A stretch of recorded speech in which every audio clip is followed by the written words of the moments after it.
How to use a Target gift card online. Hey everyone, welcome back to our channel. In today's video I will guide you on how you can use a Target gift card online, so make sure to watch the video till the very end.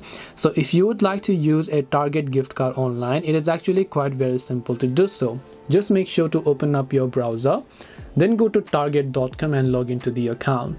Add the products that you want to buy to your cart, go to the cart page, and now just go to the checkout page. Now if you have a Target gift card, after you go to the checkout page and then you enter your shipping address and so on, right here you can see the gift cards option here where you can see pay with a Target gift card. So now you can tap the add option and enter the gift card code of the Target gift card and then tap the add gift card option. But this option only works if you're using a Target gift card itself. But if you're using an American Express, Discover, Visa or Master gift card, then in that case you have to add in the payment method section. So in case you're using other type of gift cards other than Target's own gift card, you have to add them in the payment section here. Select payment type, EBT card, pay with PayPal or something like that, then tap on save and continue. Then you can use your card in that way.